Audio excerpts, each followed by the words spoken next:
Thank you for having me here. I'm an old man, and as I grow old, the more I grow old, the more I like to be with young people.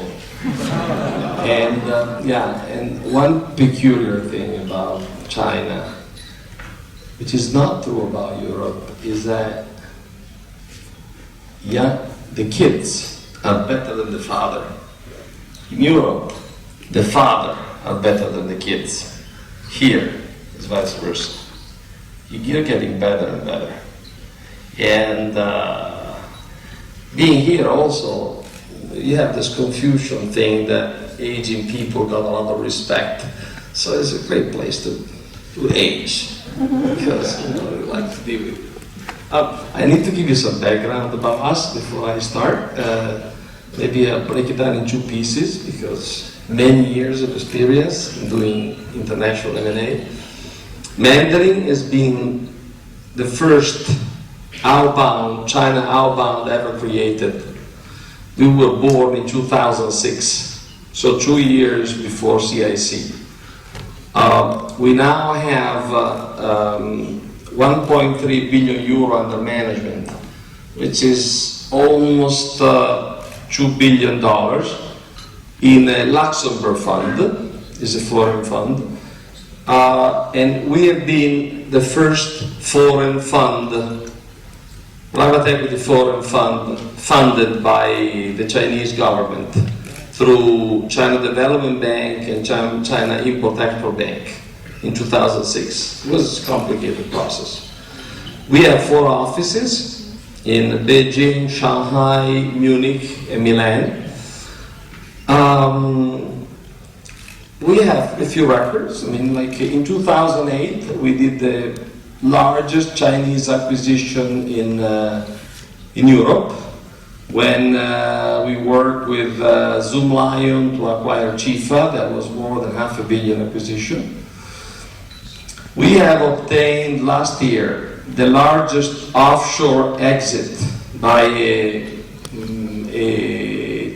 fund, a Chinese team fund, because I'm the only non-Chinese in this team. They tolerate me, they treat me well, it's like they send me to talk to you. And we exited Euticos, one of the largest active principal company in Europe, at 3 times after 2 years. After 6 years, we still are the largest Sino-Europe cross-border fund. And we are very proud that in 6 years we went through many crises. We went through Wall Street, we went through the Euro crisis. We never had a distressed situation. Recently, we made a very strategic acquisition. We acquired 40% of Dagong, which is China's #1 rating agency, who will likely be the first Chinese rating agency to obtain a European license, being able to challenge the big 3, like Standard & Poor's, Moody's, and Fitch. We do proud ourselves for having kept our course in strictly doing cross-border and outbound investment without getting tangled in the pre-IPO business. Because when we did start in 2006, the pre-IPO typical private equity business in China was already getting tired. The golden years had passed. Something about M&A and Chinese outbound investment. You know, for the first time in its history, 3 days ago, it was announced that China is a net exporter of capital. This year, China will invest more than $100 billion offshore, and the foreign direct investment into China is going to be less than that. So for the first time ever, China is a net exporter of capital. And it is among the top 5 largest foreign investors. When you say outbound, we have to define what we mean. You can do outbound portfolio investment. When CIC buys 10% of Thames Water or Heathrow, that's a portfolio investment. Or when SAF, the State Administration of Foreign Exchange, they buy listed equity every day. That's portfolio investment. And then you have oil and gas, very peculiar class. Is that Snook, Sinopec, PetroChina, that's it. I mean, it's just like you really need to be specialized. Then you have mining, very different field. You do mining in Canada, you do mining in Australia, you do mining in Kazakhstan. You don't do mining in Italy, okay? There's nothing to mine, unfortunately. Then there is real estate. That's a whole new different asset class. And you have people specialize in real estate.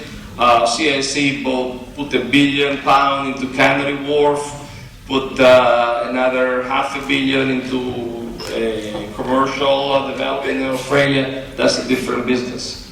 Then you have agricultural outbound. You probably don't know, but Chinese company buy huge piece of land, whatever is possible, to enlarge and secure food supply all over the world. That's a very peculiar fact. People who do mining don't do agriculture and vice versa. You have to look at different things. Then you have low-end manufacturing, which is when textile producer from Zhejiang, from Wenzhou, move the production to Cambodia or to Bangladesh because the labor costs are getting high in China. And then you have high-end manufacturing. And we are specialized in high-end manufacturing. And each of these categories require different skills, different geographic areas, and different people. You can't just like, setting up a textile factory in Cambodia is not the same thing than buying the leading European concrete machinery company in Europe. Okay? It's a different ballgame.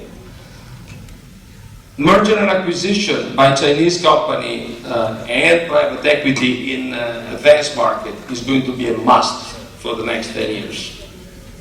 China has to increase consumption because you all know that consumption and share of GDP is too low.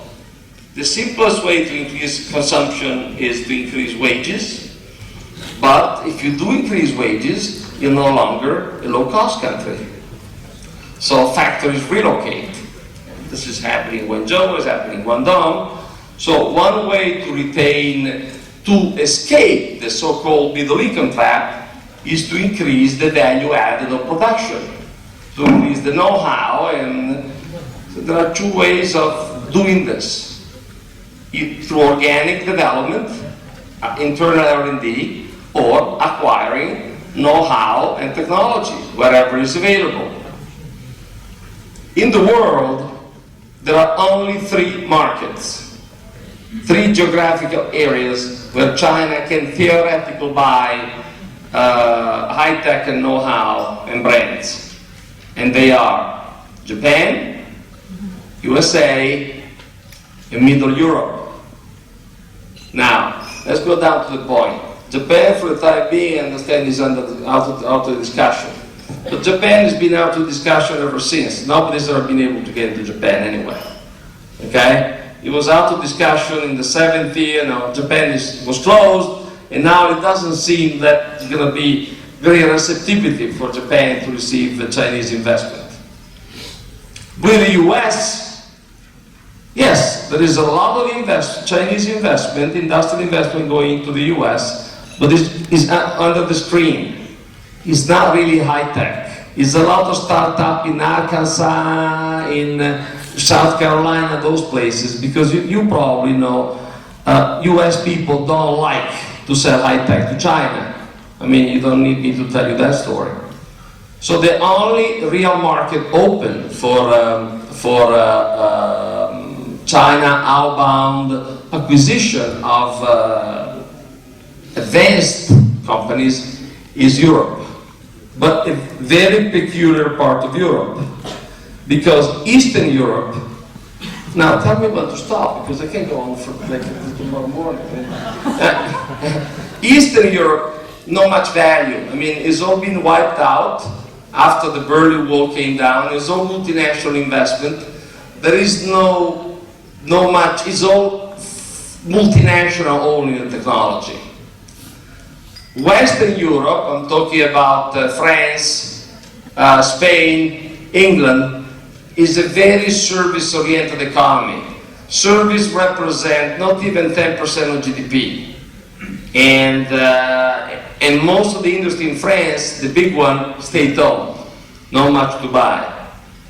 The core, what's available in terms of know-how, is everything that go from north of Italy, Switzerland, Austria, Germany, Denmark, up to Scandinavia, the middle phase. And that's where we are positioned. And that's where like most of the Chinese industrial investment is going into.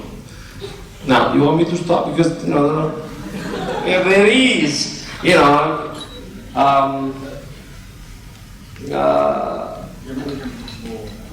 later. Yeah. Okay. Thanks a lot.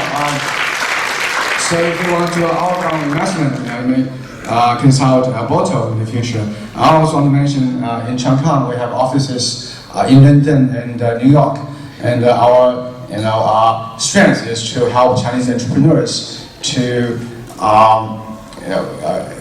invest in overseas. That's actually one strength of our school.